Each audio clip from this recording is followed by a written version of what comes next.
안녕하세요. 인문결TV. 저는 여러분들의 이슈 피커 애나입니다. 오늘은 임상훈 소장님과 함께하겠습니다. 선생님 안녕하세요. 안녕하세요. 네, 자 오늘은 인문학으로 시사 읽기 오랜만에 이 이야기를 좀 나눠보려고 하는데 네.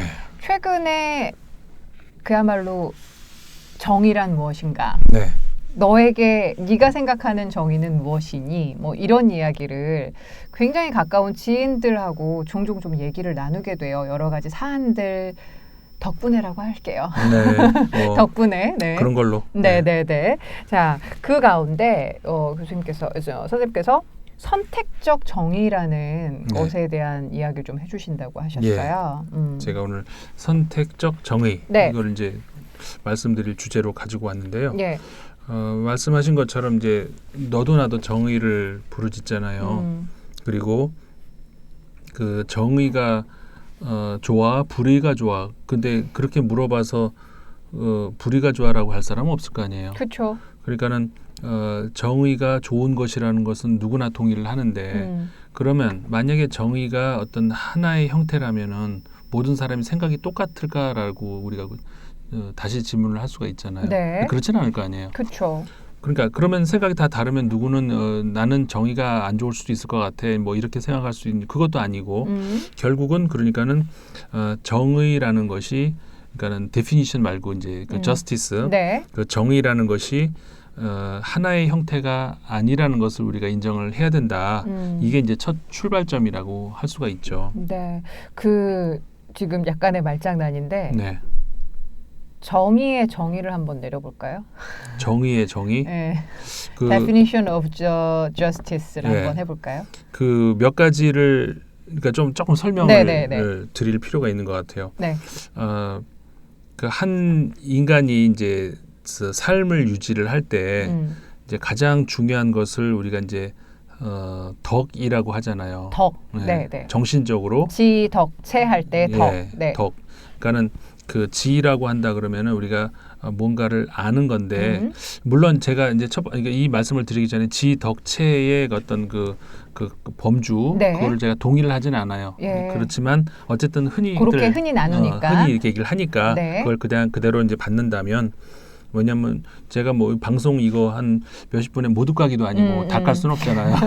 다 까볼까요? 아 근데 날 잡아서 날 언젠가? 잡아서 예. 그러니까 아니 평생 해야죠. 이 방송으로 이제 다 까는 건데 네. 오늘은 이제 그건 놔두고 그건 놔두고 근데 이제 덕이라고 하는 것이 이제 사람이 살면서 가장 이제 그 중요한 가치 그거를 흔히 우리가 이제 덕이다 이렇게 그래서 덕을 쌓아야 된다. 네. 또 뭐 덕이 부족해서 뭐 부덕의 소치다 이제 뭐 이런 얘기들 등등 하잖아요. 네. 그러니까는 여러 가치가 이제 살면서 있잖아요. 뭐 예를 들어서 뭐 학교를 가는 게 더 가치가 있나 아니면 집에서 노는 게 가치가 있나 그것도 일종의 가치라면 가치고 이 돈을 가지고 이제 어디 카지노를 가서 쓰는 게 난가 아니면 주머니에 넣어 갖고 있는 게 난가 그것도 뭐 가치라면 가치고 이제 살면서 별별 가치 그러니까 다시 말해서 나의 선택의 어떤 그 기준이 되는 어떤 그것을 가치라고 얘기를 하잖아요. 네. 근데 그 중에서 가장 중요한 가치라고 한다 그러면 이게 덕이라고 할 수가 있죠. 이게 네. 우리나라에서는 덕이라고 이야기를 하는 것이고 우리 이제 아시아 문화권에서는 네네. 서양에서는 여기에 이제 비슷하게 이제 될 수 있는 말이 이제 그 아레떼라고 하는 아레떼. 아레떼 이렇게 라틴어죠.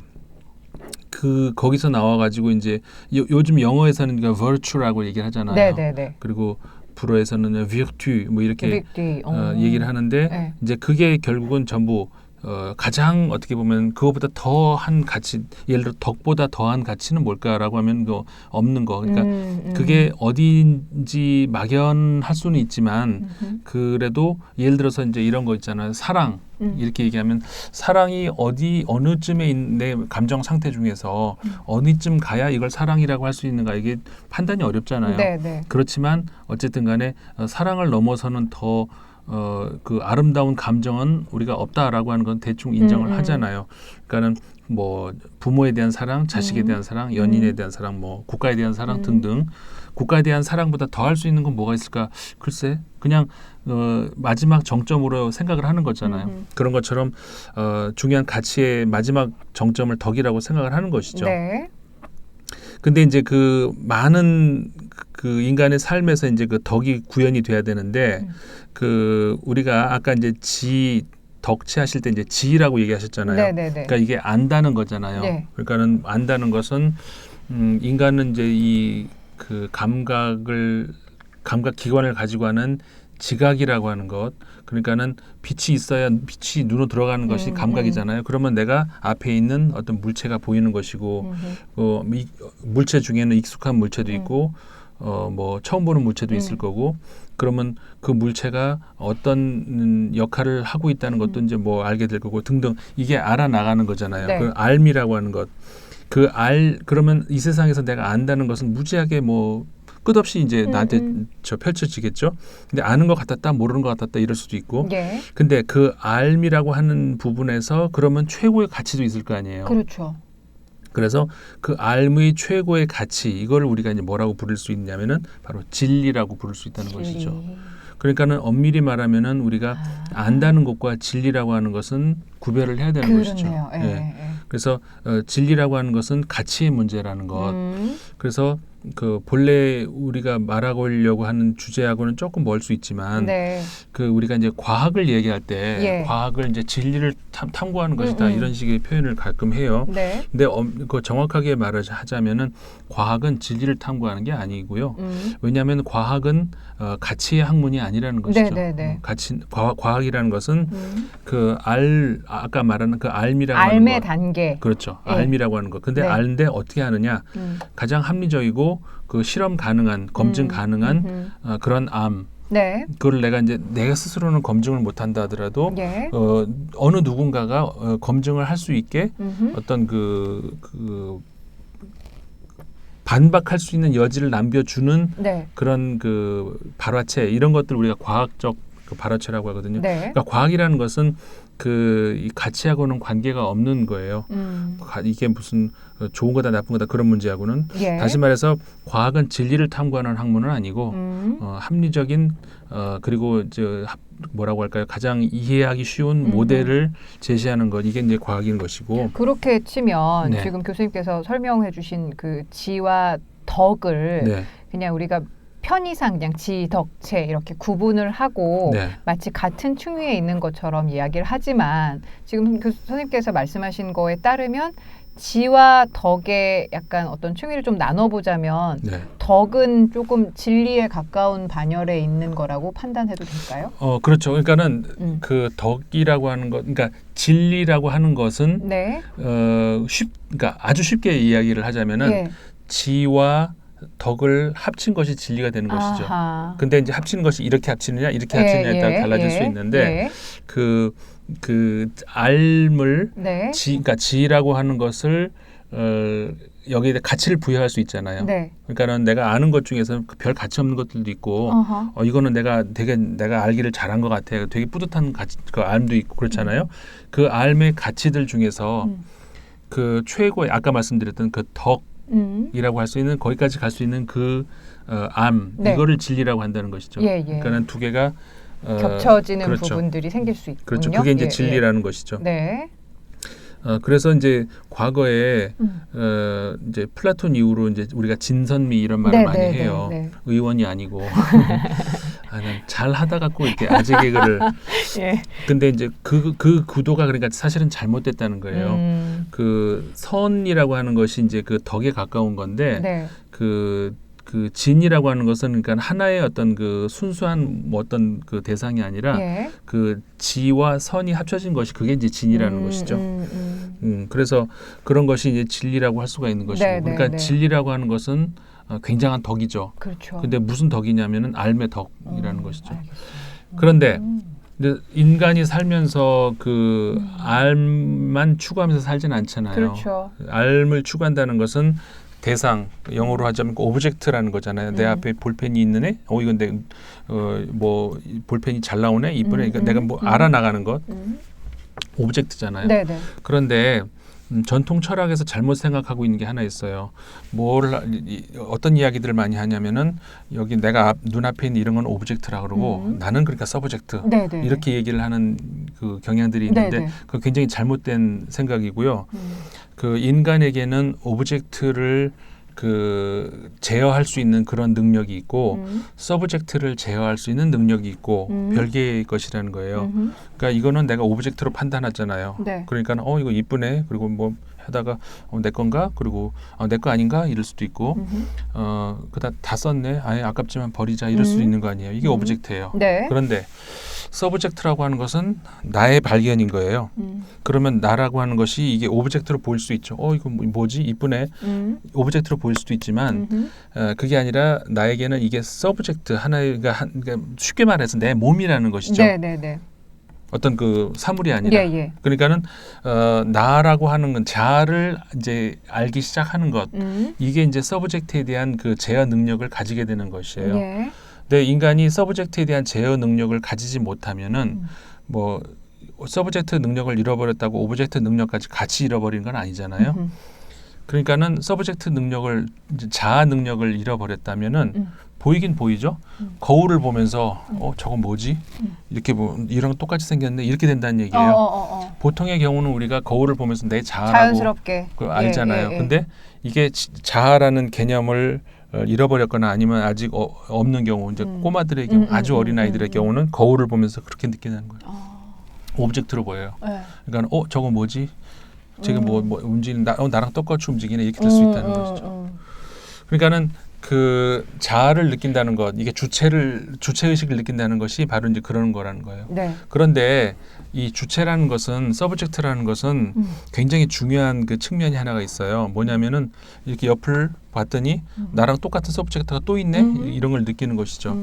그러니까는 무슨 얘기냐면은 아까 이 볼펜 같은 경우처럼 옆에 있는 어떤 대상이 오브젝트일 수도 있어요. 파란색이네. 나는 하얀색인데 이런 건 오브젝트로 보이는 거란 말이에요. 그러면서 색깔이 대조가 되네. 뭐 이런. 네.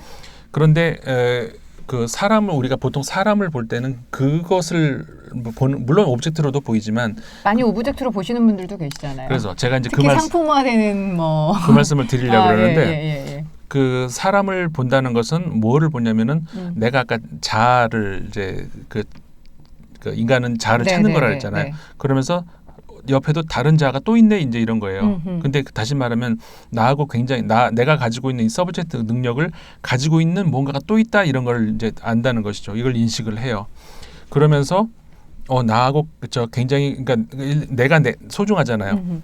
내가 소중해, 볼펜이 소중해. 그럼 내가 소중하잖아요. 그런 것처럼 볼펜보다 더 자신을 소중하게 여기는 뭔가가 또 있구나. 이걸 이제 자각을 한다는 것이죠. 그러면은 나하고 굉장히 비슷한 점이 많네. 그러면 내가 나를 아끼는 것처럼 이 어떤 무언가도 그 자기 자신을 굉장히 아끼겠네. 그거를 인지를 이제 하기 시작할 거 아니에요. 그러면서 그 나를 사랑하는 만큼 그러면 이 사람도 굉장히 소중하구나라는 것을 이제 느끼게 된다는 것이죠. 그래서 사람은 이 서브젝트 능력을 가지게 되면서부터는 동시에 인터 서브젝트라고 얘기하는 것. 네. 그러니까는 주체 의식을 가지기 시작하면서부터는 예. 그냥 주체가 아니라 상호 주체라는 것을 동시에 가지기 시작을 한다는 거예요. 아하. 그러니까는 오브젝트하고는 근본적으로 차이점이 예. 오브젝트는 나와 일방적인 관계에 있지만 아까 말씀드린 것처럼 이쁘네 말을 할 수도 있고 마음에 드네 내 거 아니면 내 거 아닌가 몰라 다 썼네 버려 이렇게 할 수 있지만 내가 우리 아나운서 이쁘네 내 거 뭐 필요 없어 버려 이게 안 된다는 거죠. 이게 그렇죠. 근본적인 차이점이라는 거예요. 네네. 왜냐하면은 상호간에 이거는 나하고 상호가 아니죠. 일방적인 거예요. 관계가. 근데 여기는 상호적이라는 거예요. 내가 싫으면 여기도 이 사람도 싫은 거야. 그러면 내가 좋으면 이 사람 좋을 거야. 이런 것들이 같이 이제 엮여진다는 거예요.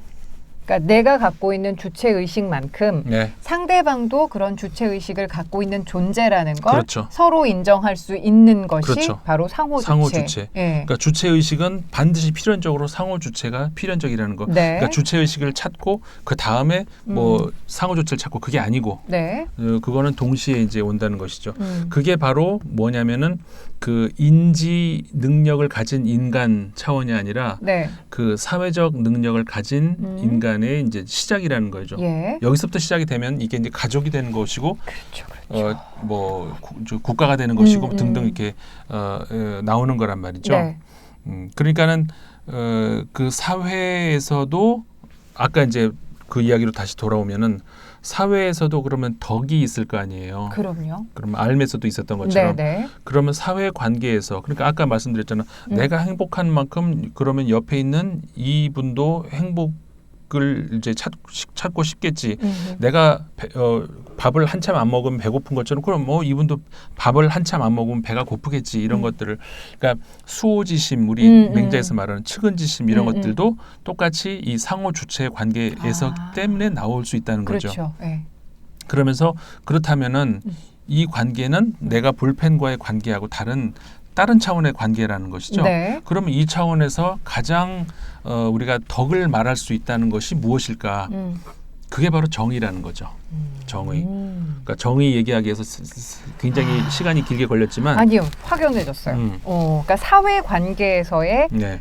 덕이 바로 정의이다. 그렇죠. 그러니까 진리라고 하는 것은 이 알의 차원에서의 그 최고의 덕이라고 네. 할 수 있었잖아요. 네네. 그런 것처럼 이 사회 관계에서의 덕이 그것이 바로 정의라고 정의다. 얘기할 수 있는 것이죠. 그렇기 때문에 이 인간은 내가 이제 볼펜 상대로 정의를 뭐 구현하기 위해서 그런 말을 근데 그게 이게 사람과의 관계에서는 네. 정의라고 하는 것이 이제 우리 시작이 되는 것이고 예. 그래서 가장 이 정의를 위해서 이게 사회가 어떤 사회가 주어졌다 그러면 여기는 정의가 있어야 되는 이 사회는 정의가 있는 사회여야 되잖아요. 불의가 있는 사회면 안 되잖아요. 그렇죠. 그래서 정의라고 하는 것은 어떻게 보면 민주주의의 가장 그 최종적인 목적이기도 한 것이고 정의를 이루기 위해서 우리가 민주주의 예를 들어서 정의에 가기 위해서 우리가 폭군으로부터 다스림을 당하는 것이 가장 적합하다. 그러면 그걸 하는 거죠.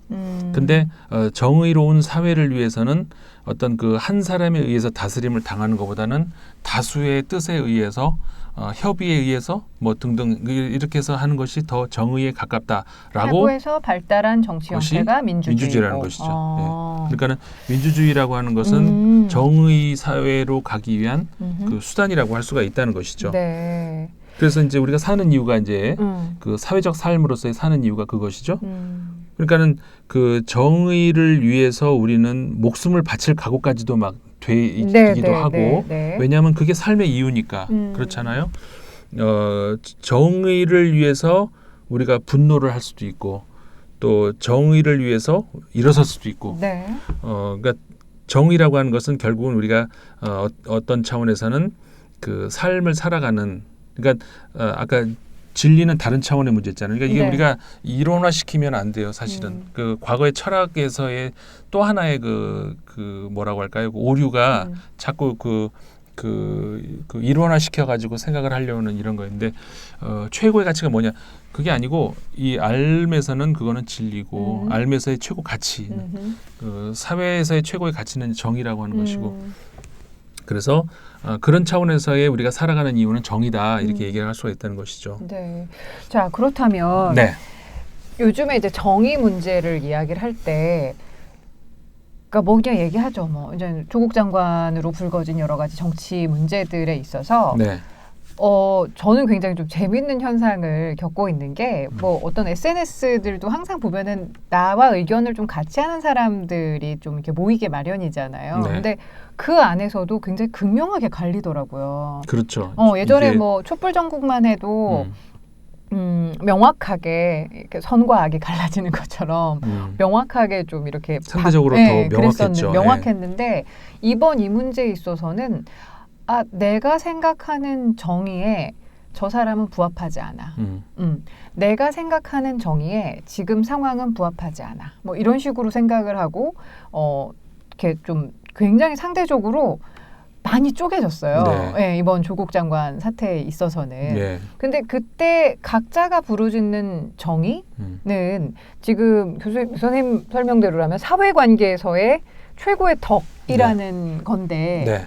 그들의 그 생각이 다 다르구나라는 걸 저는 좀 그렇죠. 생각을 하게 됐는데 그게 그렇죠. 한편으로는 놀랍기도 하고 한편으로는 아 이게 맞나 싶기도 하고 왜냐하면 어렸을 때부터 배워온 게 제가 80년대에는 초등학교 쭉쭉 들어가서 이제 학교를 다녔는데 정의, 사회, 구현이라는 6글자가 예. 모든 관공서에다 그렇죠. 도배가 돼 있었어요. 네, 맞아요. 전모 대통령 때문에. 예. 그때 제가 그때 느끼는 그 여당도 민주정의당이 그러니까요. 그때 제가 느끼는 정의는 딱 획일화되어 있었거든요. 그렇죠. 그리고 데모하면은 정의롭지 못한 거고 이런 식이었는데 그렇죠. 지금 그렇게 생각하면 정의는 참 다양한 정의가 존재하는 거 아닌가라는 생각이 그렇죠. 들더라고요. 그렇죠. 전적으로 그 저도 동의하는 생각이에요. 그게 그러니까는 아까 이제 우리가 쭉 지금까지 말씀 나눴던 네. 그 연장선에서 보자면은 그러니까 네. 지금 말씀하신 딱 그대로 정의라고 하는 것을 이 세상에 딱 하나밖에 없는 정의라고 볼 수가 없다는 것이죠. 네. 왜냐하면은 이 사회 구성에서의 그 최고의 가치라고 했는데 사회라고 하는 것은 다원화돼 있잖아요. 네, 네. 다시 말해서 그 우리가 이제 전체주의 사회라고 하는 것이 뭐냐면은 이 방에서 내가 왕이다. 그러면은 그 나의 가치는 전체의 가치여야 된다는 것이잖아요. 그러니까는 왕이 내가 생각하고 있는 가치가 그렇죠. 다른 사람들도 다 같이 갖고 그렇죠. 있어야 돼. 그러니까 이 왕의 다스림을 받는 이 밑에 있는 사람들은 생각이 다를 수 있어. 네. 뭐 저마다 달라. 네. 근데 이 왕이 가지고 있는 생각 이거는 모두가 다 같이 옳아야 된다는 것이죠. 네. 내가 옳다고 하는 것은 다 얘도 옳아야지. 올라야 돼. 내가 옳다고 하는데 쟤는 안 옳다고 하면 안 된다는 것이죠. 이게 전체주의 사회라는 거죠. 그러니까 무슨 얘기냐면 그 정의가 하나밖에 없는 그런 사회. 그리고 그 정의는 누가 결정하느냐면은 그러니까는 이 권력자들. 그렇죠. 피라미드식으로 해서 맨 상위에 있는 이 뭐 누군가가 이게 정치적 권력일 수도 있고 네. 종교적 권력일 수도 있고 경제적인 권력일 수도 경제적 있고. 권력일 수도 있고 네. 그러니까는 그리고 이제 그 집안 그 가정 안에서의 가부장적 권력일 수도 있고요. 그러니까 정의가 하나로 획일화되어 있는 그런 사회 이게 전체주의적 사회라는 것이죠. 그런데 인간은 이제 그렇게 되는 사회를 정의롭지 못한다고 해요. 또 그렇죠? 그렇네요. 그러니까는 획일화된 정의가 정의롭지 못하다 이렇게 얘기를 한다는 것이죠. 그렇네요. 네. 왜냐하면은 그게 바로 이제 민주주의 원리라는 게 그런 거잖아요. 우리 이게 뭐 어려운 말도 아니고 민주주의를 적절하게 표현할 수 있는 말로 사람 위에 사람 없고 그렇죠. 사람 밑에 사람 없는 거 네. 되게 쉬운 말이지만 사실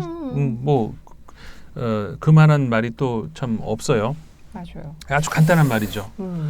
그러니까는 아까 내가 좀 전에 제가 말씀드린 수호지심과 측은지심이라고 하는 것이 내가 소중한 만큼 저 사람도 소중할 거고 저 사람이 소중한 만큼 그러니까 나도 소중한 것이고 그럼 우리는 서로 존중을 해야 된다는 것이고 그러면은 나는 짜장면 먹고 싶은데 우리 애나님은 짬뽕을 먹고 싶으면은 아니 짜장 먹어가 아니라 혹은 짬뽕 먹고 싶은데 그래요? 매콤한 게 당기네. 그럼 끝나고 녹화 끝나고 그러니까는 그 통일을 할 수가 없다는 거 아니에요, 그죠? 그렇죠. 물론 이제 실제 삶에서는 서로 간에 아까 수호지심, 측은지심이 아끼는 마음에 그래 그럼 그거 먹자라고 하는 거 그게 또 이게 저 정의로울 수 있는 것이죠. 네. 그러니까 그거는 정의는 아니지만 다른 차원에서의 제가 오늘은 말씀 안 드린 다른 차원의 덕이라는 것이죠.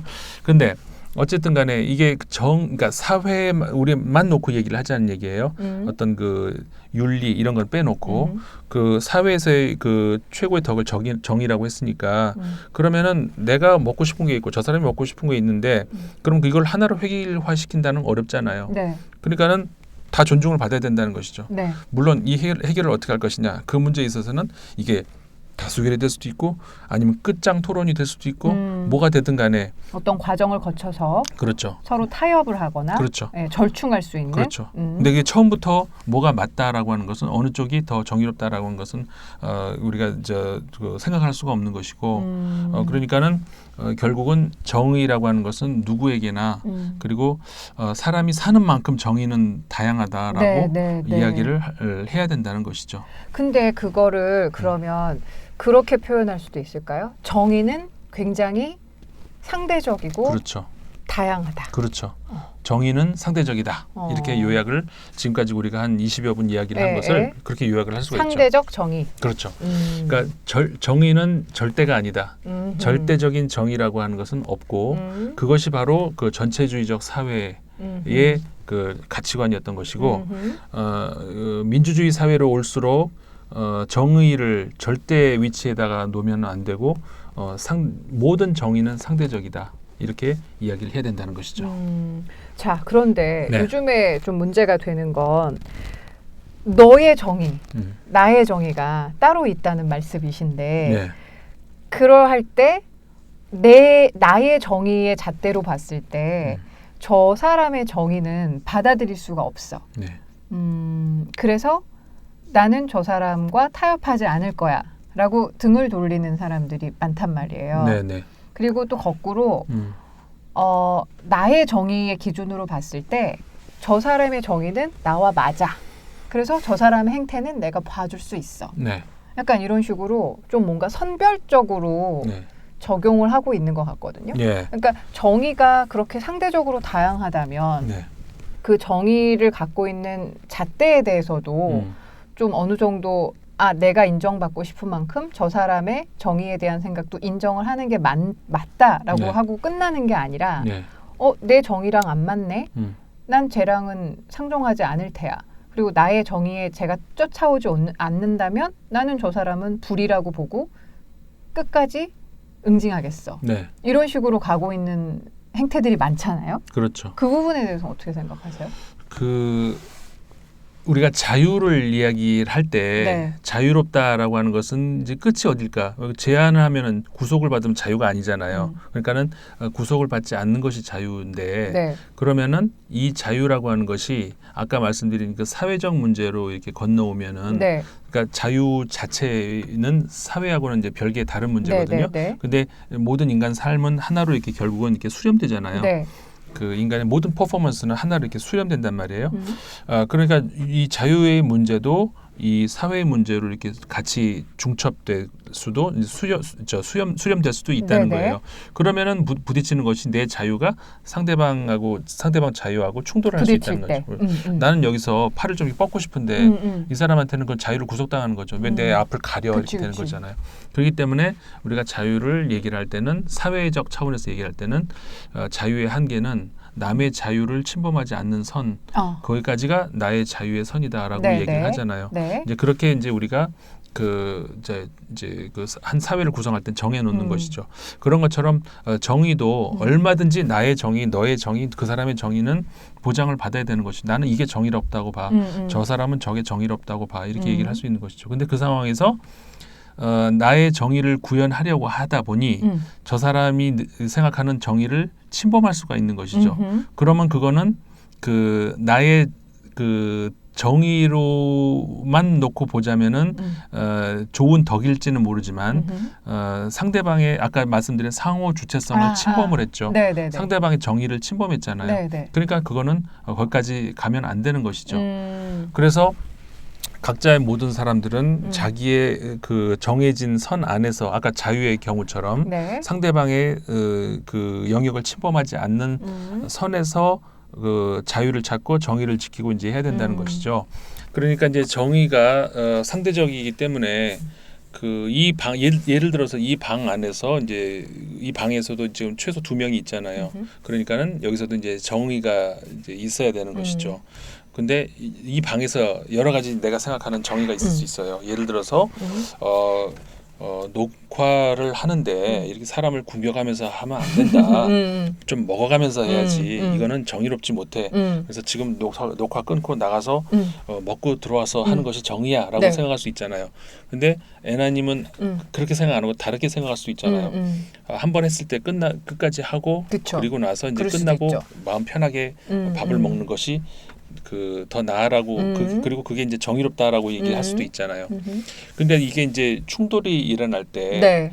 그러면은 나는 우리 애나님하고는 안 맞는 것 같아. 그래서 앞으로는 방송을 내 혼자 하든지 아니면 뭐 다른 분하고 해야 되겠어라고 생각할 수는 있겠죠. 그쵸. 그리고 애나님도 마찬가지로 네네. 이 사람은 먹는 거 너무 밝혀. 근데 사실은 이거 아닌데 저 먹는 거 안 밝혀. 얘를 처음에 예를 들었어요. 얘를 네. 잘못 들었다. 아까 짬뽕부터 시작해줘서 그래. 그러니까 짬뽕부터 길을 잘못 들었어요. 자, 지금 여러분께서는 임상훈 소장님께서 먹을 것으로 인해서 길을 잃고 있는 모습을 자, 정의의 상대성에 대한 설명을 하고 계신 거기까지 거예요. 하고 있었죠. 네. 그러니까는 서로 이거 안 맞는 것 같아라고 하면서 이제 갈라질 수 있는 것이죠. 그럴 수 있잖아요. 그쵸. 얼마든지 그럴 자유가 그렇죠. 있고 네. 그게 왜 그러냐면 상대적 정의 때문에 그러는 거예요. 안 맞으면은 안 보면 되는 것이죠. 네가 굳이 방송 중에 끝내지도 않고 중간에 나가서 짬뽕을 먹는 거에 대해서 그래 인정. 하지만 나랑은 안 맞아. 그렇죠. 그러니까 그러니, 빠이빠이 할 수도 있고. 각자. 예. 뭐 그러니까는 최악의 경우는 이게 최악이라 하더라도 그게 뭐 그런다고 누구 뭐 사람 때리는 것도 그쵸, 아니고 그쵸. 그렇게 하면 해결이 되는 거라는 것이죠. 예. 물론 이제 그거보다 더 좋은 경우는 그래 몰랐구나. 그럼 같이 먹자. 뭐 이렇게 될 수도 있겠지만, 그러니까 그 사이에서 이제 결정이 나는 거잖아요. 네. 그런데 이 선택이라고 한다는 것이, 그러니까 내가 이제 어떤 것을 선택을 하느냐, 어떤 정의를 선택을 하느냐라는 문제가 한 개인이 아니고 내가 어떤 권력을 가진 사람이 입장이 됐을 때, 그랬을 때 선택을 하는 것. 이거는 한 개인이 선택을 하는 문제하고는 완전히 다른 문제가 될 수가 있죠. 왜냐하면은 어떤 권력을 가진다는 것은 어떤 것인가요? 아까 이 사회 우리 얘기했잖아요. A, B, C, D, E라는 5개의 각각의 원소가 있어요. 네. 그런데 5개가 전부 다르니까 같이 움직이기가 어려워. 그러니까는 공동의 어떤 행동 지침 혹은 뭐 행동 원리 이런 것들을 추출해야 된다라고 생각을 할 수가 있잖아요. 그래서 그러면은 공동 행동 지침을 추출을 했어요. 이걸 집행을 해야 되겠는데 그러면 누가 하지? 우리는 각자 그럼 외부에서 다른 사람을 데려올 수도 없는 거 아니에요? 그러니까는 우리 중에 누가 하나가 그 행동 지침을 좀 집행을 해라라고 해서 이 5명 중에 하나를 뽑아서 이 일을 시키는 것이죠. 이게 공무원이에요. 네. 그러니까는 공무원이라고 하는 것은 자연인으로서 입장으로서 거기 가 있는 것이 아니라 자연인으로서는 한 시민인 것인데 잠시 전체의 어떤 공동 행동 지침을 위해서 그 행동 지침을 집행하기 위해서 내가 그 기능, 펑션을 하러 온 것이지 네. 그 공무원으로서의 자연인은 아니란 얘기예요. 자연인은 이 시민으로서가 자연인인 것이죠. 역시 마찬가지로 국회의원도 그렇고 왜냐하면 대표로 가 있잖아요. 대통령도 마찬가지고. 대통령도 마찬가지로 어떤 무언가의 대표로 가 있다는 것은 그 대통령 그러니까 청와대 안에 있는 어떤 사람이 자연인이 아닌 거예요. 네네. 자연인으로서는 그러니까 자연인이기 때문에 당연히 잠도 자야 되고 그러니까 청와대 안에 식당도 있어야 되고 이건 자연인으로서 갖춰야 될 가질 수 있는 그 권리인데 거기서 명령을 하고 지시를 하고 집행을 하는 것은 자연인으로서 하는 게 아니란 말이죠. 그렇죠. 이건 국민으로부터 위임받은 권한을 행사하는 그렇죠. 것뿐이지. 추상적인 어떤 위임을 그렇죠. 행사할 수 있는 그러니까 한마디로 추상적인 어떤 존재예요. 네네. 대통령은 그러니까 자연인이 아니라 법인이라고 할 수가 있는 것이죠. 그러니까는 그랬을 때 이게 이제 어떻게 보면은 이제 권력이라고 할 수가 있는 거죠. 권력 자체가 우리가 좀 부정적인 의미로 생각을 하는데 권력 자체가 꼭 나쁜 건 아니고 일을 하려면 권력이 주어져야 그럼요. 이것만큼 가치 중립적인 말도 없는 것 네. 같은데 이게 너무 또 나쁘게만 쓰이고 있는 권력이라는 것은 그러니까 우리가 위임을 하잖아요. 네, 그러니까 위임을 받은 것이 그게 권력이고 그 자체가 나쁜 게 아닌 그럼요. 것이죠. 네. 그런데 이게 아까 제가 그랬을 때는 추상적인 어떤 법인이지 자연인은 아니라 그랬잖아요. 근데 이게 어쨌든 간에 어떤 A라는 특정 인물이 그 안에 들어갈 수밖에 없잖아요. 그렇기 때문에 인간이 이걸 착각을 할 수가 있다는 거예요. 자연인인 나에게 이 권력이 주어진 것처럼 절대 아니죠. 이것은 그 자연인으로서의 나는 잠자고 일어나고 배고픈 밥 먹고 이런 권리를 부여받고 그 일했으니까 월급 받고 이게 자연인인 것이고 누구를 지시하고 뭔가를 이제 집행하게 시키고 이런 거는 자연인으로서 지시하는 게 아니란 말이죠. 그러니까 이거는 우리가 엄밀하게 구별을 해야 되는 거예요. 청와대에 있건 어디에 있건 어떤 자리에 앉은 사람은 이건 내가 자연인으로서의 행위인가 혹은 추상적 어떤 그 법인으로서의 행위인가 이걸 엄밀히 구별을 해서 매 순간에 사실은 나는 그 공무원 기초교육부터 이 교육을 해야 된다고 생각을 해요. 그래서 이게 굉장히 어떻게 보면 중요한 말일 수 있는데 그랬을 때 이 권력을 행사하는 그 자리에서 정의라고 하는 어려운 문제가 떨어질 수 있다는 것이죠. 그렇죠. 그러면은 거기서 정의라고 하는 것을 어떻게 집행을 해야 되겠는가? 당연히 첫 번째로 자연인 A로서의 가지고 있는 그 상대적 정의를 행사하면 절대로 안 되죠. 그렇죠. 그건 첫 번째고. 그렇죠. 그거는 그건 당연한 거고. 당연한 진짜. 거고. 네. 그것도 못 지키면 그거는 이제 끌어내야 되는 것이고. 네네. 그래서 누가 내렸죠. 끌어내렸고. 예. 그다음에 두 번째로 그래 내 개인 자연인 A의 정의를 실현하기 위해서 권력을 행사해서는 안 된다. 오케이 그건 좋은데 그러면은 나는 이제 쏙 빼놓고 이런 사람들의 정의 저런 사람들의 정의 저런 사람의 정의가 있는데 이걸 어떻게 선택을 하지? 라고 생각을 할 수 있잖아요. 그랬을 때 우리가 옛날에 그 프랑스의 장작 루소 이렇게 이제 원어민 발음으로 멋있다. 근데 한 번만 더 해주세요. 장작 루소 우리는 보통 루소 장자크 루소 예. 장자크 루소가 무슨 얘기를 했냐면은 그 불어로 하면은 la volonté générale이라고 하는데 영어로 하자면 general will 일반 의지라고 하는 것 그런 이제 저 개념을 사용을 해요. 네. 이게 뭐냐면은 일반 의지 general이라고 얘기를 하면은 어떤 특정인 누구의 의지 혹은 특정인들의 그 정의 혹은 특정인들의 어떤 가치가 아니라 그게 아니고 네. 이 사람들이 공통적으로 그 추구할 수 있는 어떤 가치가 있을 거 아니에요. 네네네. 어떤 의지가 있고 네. 그것을 일반 의지라고 얘기를 하는 거예요. 예. 특정인 누구의 의지가 아니라. 네. 그래서 이 권력을 가진 사람이라면은 바로 이 일반 의지를 행사를 해야 된다라고 이제 그 장작 루소가 얘기를 한 거예요. 예. 그게 이제 일반 의지라고 하는 것이 이제 간략하게 얘기했자면 그 개념인데 그러니까는 권력을 가진 사람이라면은 누구에게나 적용될 수 있는 추상적 어떤 그 일반 의지 이거를 행사해야지 특정인 어떤 A는 배제했다 하더라도 B의 어떤 그 정의를 실현하기 위해서 혹은 C의 어떤 가치를 실현하기 위해서 D가 싫어하는 뭔가를 제거하기 위해서 특정 이렇게 됐을 때 왜냐하면 이게 일반 의지가 다른 사람들하고는 동의를 하지 않잖아요. 그랬을 때 이거는 그 정의가 깨지게 되는 거란 말이죠. 이거는 네네. 불의가 돼버리는 거예요. 네네. 다시 말해서 권력자 입장에서는 내가 뭔가를 집행을 해야 되고 선택을 해야 되고 그런 입장에서 특정 어떤 그 사건, 특정 어떤 개인의 어떤 정의를 의도적으로 배제를 한다든가, 의도적으로 뭐 취한다든가 이런 거. 이게 이제 권력을 가진 사람들이 굉장히 조심해야 된다는 것이죠. 예를 들어서 우리가 이제 범죄가 있다. 이제 생각을 할 수 있죠. 그러니까 잘못을 한다. 네네. 그럼 누구나가 잘못은 하겠죠. 네. 예를 들어서 저도 가면서 생각해 보자. 오늘 내가 잘못한 게 뭐가 있었나. 오늘은 잘 생각이 안 나는데 네. 가끔 가끔 가다가 제가 유턴 신호가 안 바뀌었는데 유턴한 적은 있어요. 네. 그거는 웬만하면 안 하려고 그러는데 네. 그거는 굉장히 커요.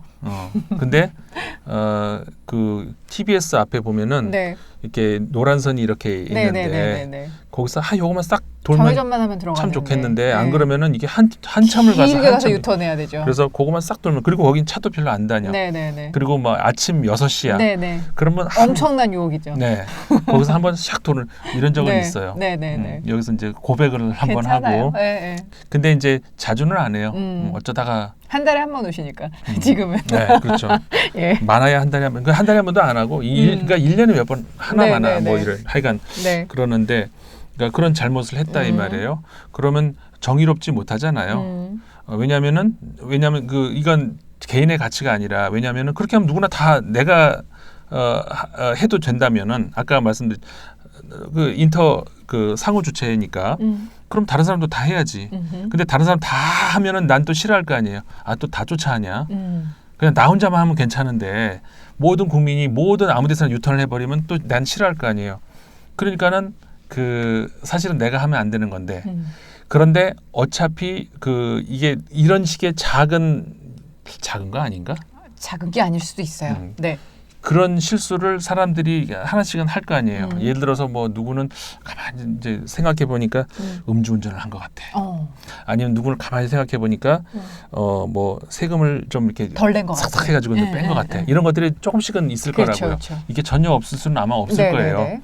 그러면은 거기서 이제 권력을 가진 사람은 그 경중을 판단을 이제 해야 되잖아요. 왜냐하면 중으로 갈수록 아까 말씀드린 일반 의지에 가깝겠죠.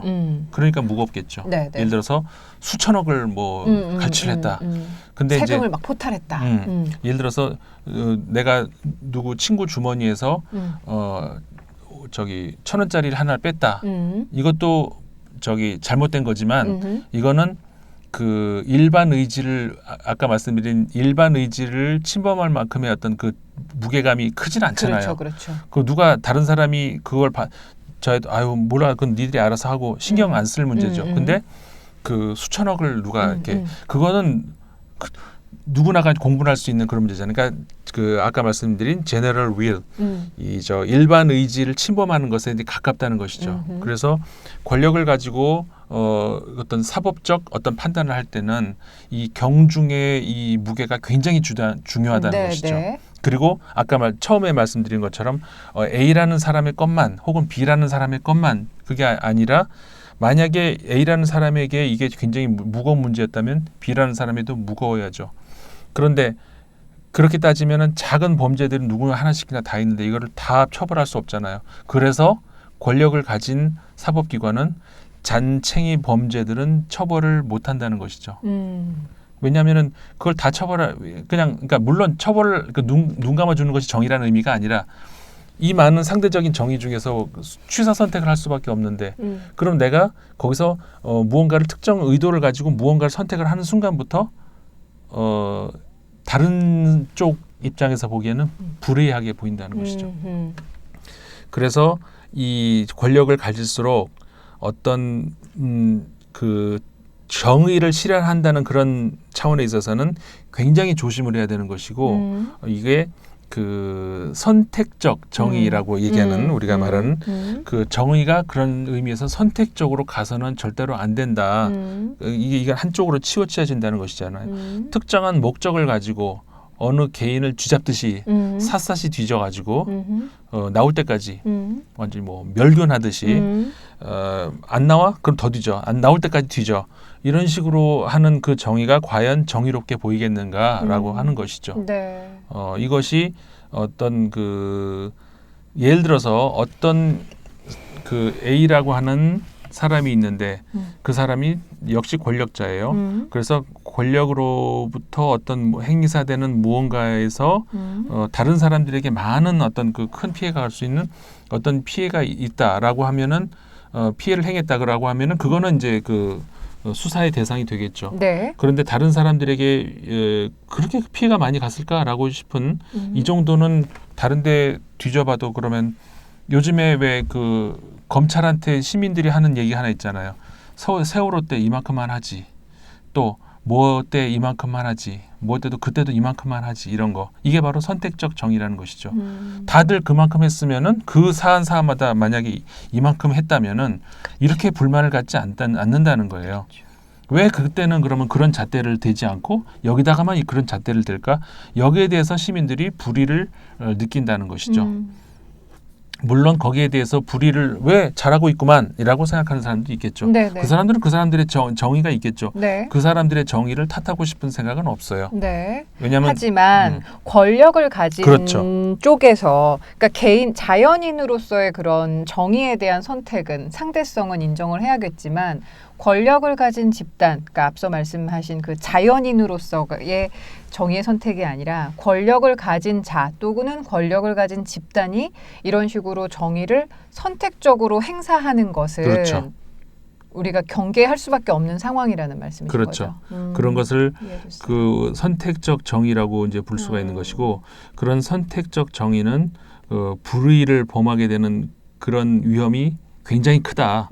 그러니까는 우리가 이제 아까 상대적 정의라고 말씀드렸는데 이것과 혼동을 하기 쉬운데 네. 그건 전혀 다른 문제라는 것이죠. 그 선택적 정의라고 얘기를 했을 때는 아까 지금 방금 요약을 해주셨듯이 권력을 가진 사람이 그 권력을 가지고 특정 어떤 그 대상에 대해서 특정 어떤 사안에 대해서 특정 인물에 대해서 이거는 내가 정의를 행해야 돼라고 이제 잣대를 딱 대요. 근데 그 잣대 못 미쳐 그럼 더 뒤져 더 파 더 끝까지 언제나 파다 보면은 뭔가 하나는 나오겠지 나올 때까지 파 이거는 일반인들이 생각하기에 정의롭지 못하다라고 생각을 한다는 것이죠. 그 특정 목적을 가지고 누구를 이렇게 들이파는 것, 그 특정 목적이 무엇이 됐든 간에 그것이 다른 사람들에게도 똑같이 적용됐던 그런 잣대가 아니라면은 그거는 분명 그 권력기관의 잘못된 선택적 정의였다 이렇게 얘기를 할 수가 있다는 것이죠. 알겠습니다. 자, 근데 설명을 들으면서 전 또 궁금해진 게 네. 그 지금의 검찰의 이야기를 그냥 해볼게요. 네. 지금처럼 앞으로도 그런 정의 의식을 가지고 권력자에 대해서는 드립다 파겠습니다. 라고 만약에 그쪽에서 주장을 한다면 우리는 네. 뭐라고 맞받아칠 수 있을까요? 우리는 어느 개인을 판단을 하던 어느 네. 집단을 판단을 하던 미래를 가지고 판단할 수는 없어요. 과거를 가지고 판단을 해야지. 그렇죠. 예를 들어서 그렇죠. 그렇죠. 애나님이 은행이에요. 음, 제가 사업을 하고 싶어요. 가지고 가서 나 계획서를 가지고 이런 사업을 하고 싶어요. 라고 하면 저의 미래 계획을 보고 저에게 돈을 빌려주겠어요? 아니잖아요. 어떤 그래도 그런 가능성은 보긴 하겠죠. 그것보다는 내 신용을 보겠죠. 내가 그렇죠. 어떻게 살았는지. 사실은 그렇지. 예. 그렇지. 해봤더니 전부 신용불량이야. 그러면 안 빌려주겠죠. 그렇죠. 그러니까는 이 사람이 과거에 어떻게 살아왔는가. 이 이거를 집단이 어떻게 행해 왔었는가. 그렇죠. 과거에 어떻게 해왔으면 그게 이제 신뢰를 주고 안 주고의 문제가 맞네요. 되는 것이지 맞네요. 앞으로 잘할게요는 그런 말은 누구나 할 수 있는 것이죠. 이 이후로 잘할게요는 얼마든지 할 수 있는 말이고 이걸 행동으로 보여주면은 언젠가는 말 안 해도 믿게 된다는 얘기가 되는 것이죠. 네. 자, 오늘 이 정의의 그야말로 정의로 시작을 해서 네. 그렇죠?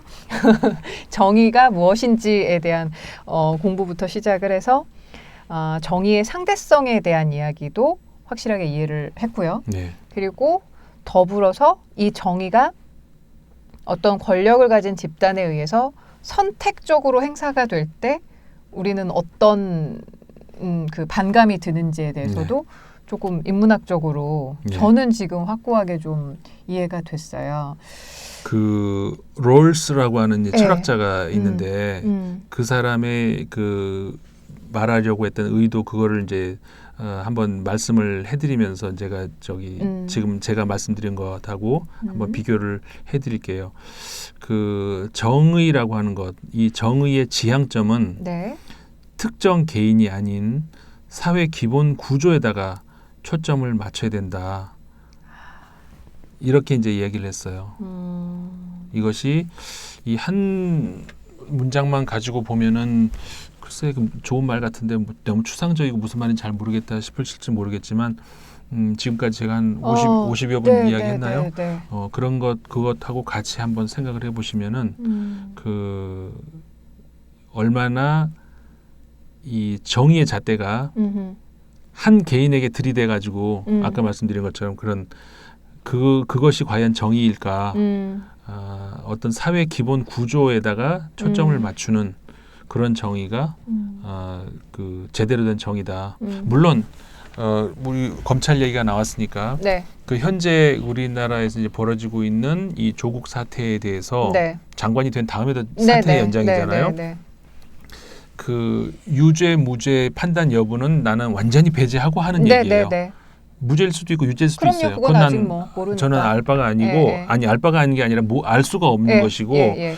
그래서 저는 그 시사 문제를 계속 다루고 있는 언론인이기도 하지만 근데 저는 이제 또 저 국제 관련 그런 이제 문제를 더 하기 때문에 더더군다나 그럴 수도 있겠지만은 그 현재 벌어지고 있는 그런 난타전을 보면서 그 난타전이라는 말이 너무 중립적으로 제가 얘기한 것 같아요. 아니요. 언론의 난타전이라는 말도 저는 굉장히 고급스러운 제 어휘 같아요. 제 말이 너무 중립적으로 얘기를 한 것 같아서 그 언론의 쓰레기 짓거리 그 이렇게 얘기를 하는 것에 대해서 언론이 불만을 가질 수 있을지 모르지만 그런 말 충분히 들으실 자격이 있으세요. 예, 여러분들은. 그러니까 자격이 있다는 얘기는 이걸 이렇게 쓰니까 또 희한하네요. 언론도 일종의 권력인데 언론의 권력은 그렇게 쓰라고 있는 게 잘못 아닙니다. 쓰고 있죠. 예. 그래서 그 유죄 무죄 판단 여부는 저는 알 수도 없고 네. 나중에 밝혀질 수도 있는 것이고 네. 뭐 하겠지만은 네. 그 권력을 행사하면서 그 어떤 사법 그 행사를 집행하는 분들 그다음에 그 마이크와 그 저 펜 신문 이런 것들을 가지고 권력을 행사하는 모든 분들은 그런 선택적 정의 이거만큼은 정말 조심하고 우리가 이제 살아야 된다 이 말씀을 드리고 싶습니다. 알겠습니다. 정의의 지향점은 특정 개인이 아니라 사회 기본 구조에 초점을 맞춰야 된다. 롤스. 와 오늘 이야기가 굉장히 깊은데 전 여러 번 좀 들어봐야 될 것 같아요. 네, 자 오늘 선생님. 이 정의에 대한 이야기를 자세하게 전해주셨는데요. 여러분도 저와 같이 한번 정말 정의롭기 위해서 제대로 정의롭기 위해서 공부를 해보시렵니까? 인문결TV 구독해주시고 좋아요 눌러주시면 이렇게 고급 강좌를 공짜로 들으실 수가 있습니다. 함께해 주셔서 고맙습니다. 다음 시간에 뵐게요. 고맙습니다. 감사합니다.